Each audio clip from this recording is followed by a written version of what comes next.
that me? No problem. So the lecture is entitled, What's Not Happening when you're reading on screens. Immanuel Kant was a German philosopher, and he spoke during the time of the Enlightenment age. Enlightenment is all about knowledge, knowing, al-ilm, and he said that all knowledge begins with our senses. Hala, he was so close to the truth such that modern day science tells us that the more we stimulate the brain through the use of our 5 senses, the more likely we will create neurons, and this will increase the gray matter volume in our brain. Let me say this again. The more you engage your senses, smell, sight, touch, taste, and sound, the more you engage those, the more you stimulate the brain. The more you stimulate the brain, the more you enhance your memory, because you're creating gray matter. Gray matter is your friend. You want gray matter because it enhances memory, communication, motor skills, concentration, cognitive alertness. You want gray matter. Gray matter is your friend. For example, on sight, the latest corpus of research is telling us that the more you expose yourself to colors and colorful things, the more you will enhance your memory. They did a study on, they took pictures, colored and black and white, and they found out those who saw the colored pictures had stimulated memory. They remembered more. And when you think about it, it makes sense because babies' toys are all splashed in very colorful colors. Why? Because what you're doing is, the baby sees this, it stimulates neural activity, and then the brain creates more cells so the baby has a better gray matter volume. On sound, they did a study on dyslexics, and they found out that when dyslexics were reading out loud, this caused blood to gush into their brain, and this enhanced their concentration, so they were able to recognize words much faster. It makes sense. You know, in kindergarten and in grade school, they made us read out loud. They listen to themselves while they're speaking, so that stimulates the brain, which enhances memory. As you can see, here you have the male and female brain. Naturally, the female brain is more stimulated. We have better minds. Sorry, guys. The male brains are equally stimulated, but not like the females. Here, this picture shows you kids, kindergarten kids before reading, and look at the brain stimulation after reading, okay? We know, the studies tell us that sound is really good for helping patients with Alzheimer's and Parkinson's and dementia. It helps enhance their memories because you're enhancing spatial recognition and you're also enhancing memory. Now, just a second. So how does this work? Sound goes into the ear. You have outer ear, middle ear, and inner ear. In the inner ear, you have something called a cochlea, and that's Latin for snail. So if you can see, it's that snail-looking thingy there. What the cochlea does is it transforms sound into electrical impulses, sends them to the brain, and then the brain gets the message. So if you notice, if you were to slash my head this way, this is the ear. Right over here is the auditory cortex. And then right next to it, you have the sensory cortex. So music will make you feel a certain way. And then right here is the motor skill cortex. So you move with the music. They're all next to each other. So the electrical impulses are firing away, right? And if you slash the brain even further, you have something called the hippocampus and the amygdala. In this lecture today, there are 3 heroes. One is the hippocampus, one is the amygdala, one is the cortisol. Deema Dakakni. The amygdala is the house of emotion. So you hear a song, you feel a certain way. The hippocampus is an organ which is responsible for memory. Every single time you have a new experience, the hippocampus produces neurons to ready the saving of the memory. So you have the firing of brain cells like this. The brain impulses work like electrical signals. And so when you're dancing, it's really good for the brain. I'm always telling my kids, that's you guys, to dance when you can.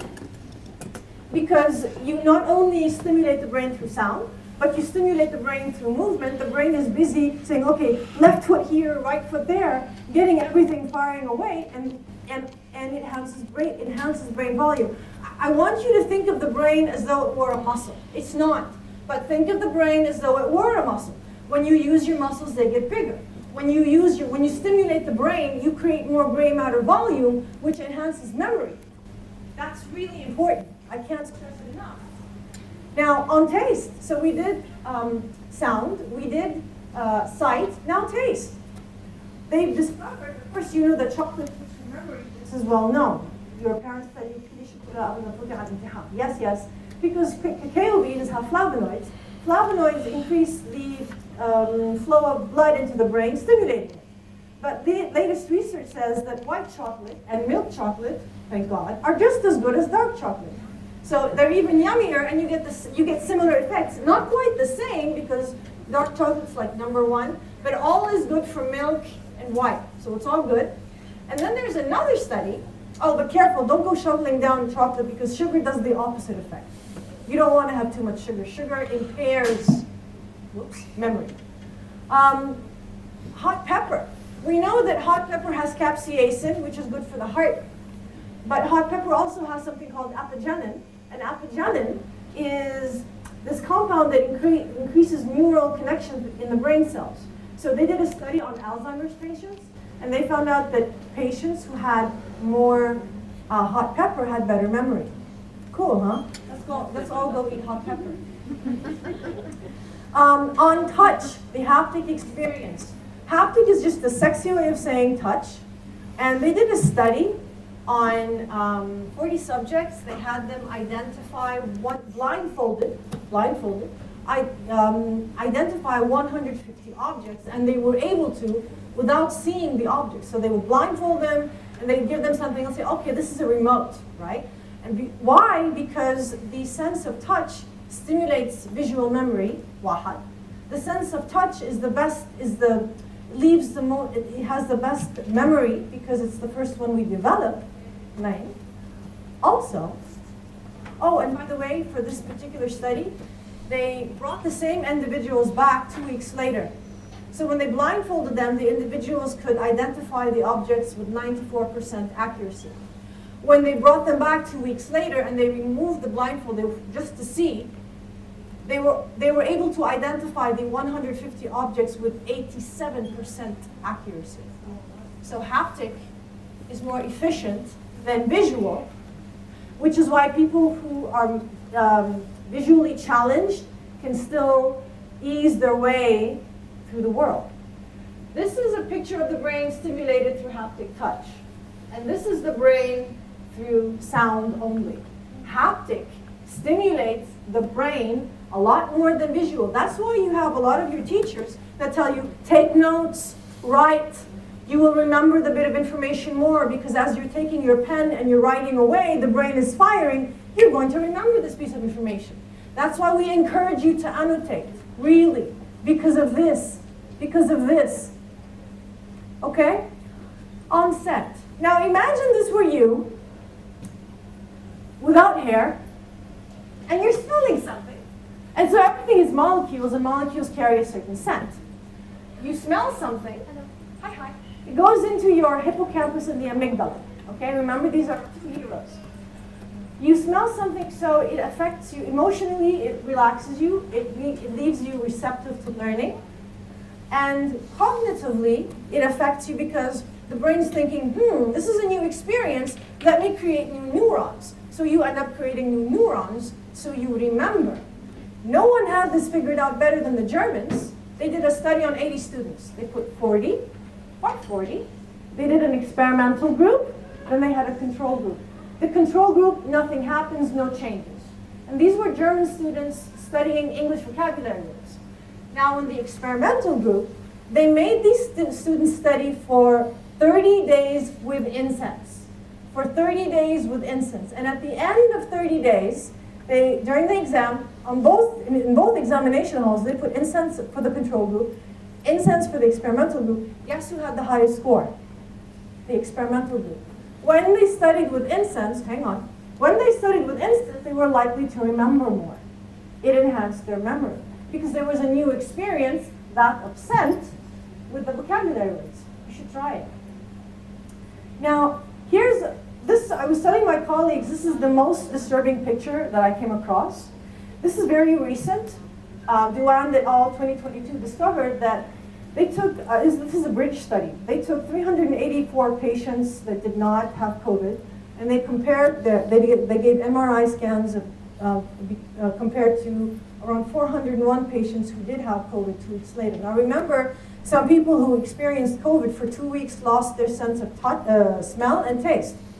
The parts in red show you diminished volume of gray matter post-COVID. Because for 2 weeks, you couldn't smell and you couldn't taste. So the gray matter shrunk. So this just goes to show you that the more you the more you stimulate your brain through touch, through colors, through scent, the more you create gray matter volume. Now the good news is gray matter, the brain is plastic. Yani plastic. Yani you can keep rejuvenating, it can fix itself. So the good news is you can continue to stimulate your brain through the senses. And you will, if you did lose gray matter volume, you end up compensating. That's the good news, actually. Now, on scent, we're continuing this because scent is really good. Coffee, they realized that coffee, it's enough for you to smell coffee for the brain to produce cortisol, our third hero, which I'll explain in a minute, which makes you feel alert. Just smelling the coffee will do its job. Now, cortisol is a steroid hormone, and its job is to wake you up and get you ready for the day. You produce cortisol 30 to 40 minutes after you wake up. So it goes up really high, and then it goes down 40 minutes after you wake up, right? I'll get back to cortisol in a minute, but stay with me. And then you have aromatherapy, which is using plant-based oils and plants to change and impact the brain and your emotional state. They did a Japanese study on Alzheimer's patients, and they gave them lavender and orange at night, and rosemary and lemon, which make you alert in the morning, for 3 months. 3 months later, the Alzheimer's patients had enhanced memory. Cool, huh? Yeah, that's what I thought. Okay. On lavender. So these are, this is a study of before and after. So before lavender, after lavender. The shades of light green show you changes of how relaxed the person is. So they were sort of relaxed. This was really hyped up. And then suddenly they all became relaxed after giving them some lavender. That's how strong and that's how potent the impact of scent is on your emotional well-being. Now, on cortisol. Now, imagine there's a T-Rex. They're mean, they're hungry, they're fast because they stole my colleague's bike, and you are the snack, right? Immediately your body will produce fight or flight hormones, among which is cortisol. Cortisol redirects the flow of blood from your main organs to the big muscle groups, your hands and your legs, so you can run, otherwise you'll be his snack, right? What cortisol also does is that it increases heart pressure, blood pressure. It also suppresses the immune system. So if you have a threat in your environment, if you get angry from your environment, if you are overexcited from the environment, hatta excitement, huh? If you are scared from the environment, the brain produces cortisol. It suppresses the immune system. So if you have an infection, your body's thinking, okay, let me run away from T-Rex, and then we worry about the infection. So you don't, being afraid, being angry, being stressed, that's no good, all right? In the long run, cortisol can make you sick. It can make you really sick. Cancer, diabetes. It makes the hippocampus shrink, and it also shrinks the gray matter in your brain. Now remember, gray matter is your friend. You want gray matter, okay? It also does this. When you're stressed, it closes this section of your brain. That's the prefrontal cortex. That's where you analyze and you think. That gets shut down every time you're super excited, every time you're super stressed, every time you're super scared or angry. Why excited? Imagine the caveman And then the caveman sees a gazelle. In order to have the strength and stamina to run after the gazelle, he needs those hormones, cortisol and adrenaline, to have the strength to do it. So even when you get super excited, too much of that is not good for your system. Okay? Instead, we have the hippocampus and the amygdala that work, so you operate from memory. You don't think anymore. Your brain goes, okay, how did I resolve the situation last time? And that's how it works. Now, you say, Deema, shukhas, cortisol, all this, why are you giving us this? Your modern day T-Rex is in your back pocket, in your purse, on your lap, in your homes, and in your offices. They're the screens. Don't believe me? Stay with me. So before, when you wanted to write a letter, you'd go down to the library, you'd buy a postcard, write something, maybe even spray some perfume on it. Or if you wanted to have something typed, you'd send it to the assistant. Or if you wanted to travel, you'd call up the travel agent. Or if you wanted to hear someone's voice, you'd pick up and say, hello. Or if you wanted to shop, you would go to a store and the salesperson would take care of that. Now, you have online shopping. You do your own typing. You text message. You send an email. And you do your TripAdvisor, Expedia, whatever. You're doing this 24/7. Well, not 24/7, but a good chunk of, 10 hours of the day? No good. Cognitive load theory says your working memory and attention is only so limited. You can only handle one thing at a time. And if you overload the memory, you put your brain in a state of stress, which then creates cortisol. That's no good. So this is you driving without distractions. This is you driving when there's someone speaking over your head. You are no longer concentrating. Your brain is overloaded. Okay, you're not falling apart, but your brain can only do so much. This is you driving, and this is you with some slightly challenging cognitive tasks. I'm thinking you're texting and you're driving. They didn't want to say that. The authors didn't say that. They didn't want to be that mean, right? Again, you're not really getting much concentration or focus here. This is you driving, and this is you listening to the music and to the lyrics, maybe in a foreign song. Yes, hatta heik. You're not made, your brain is not made to handle more than one thing at a time. If you do, you put your brain in a state of dis-ease. The word disease is dis-ease.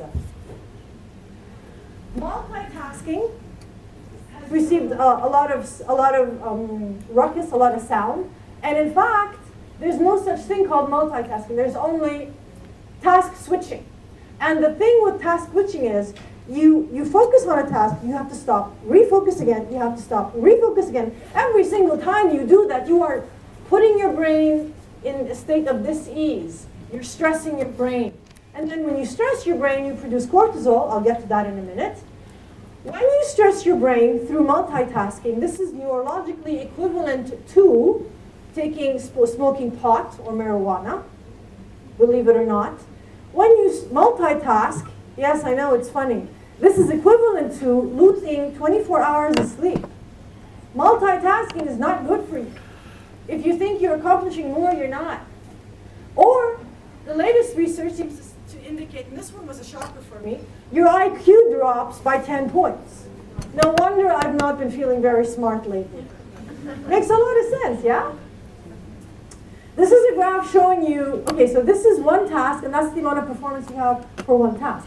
As the tasks increase, the performance goes down, and the time that it takes you to switch from one task to the other increases because you need to refocus again.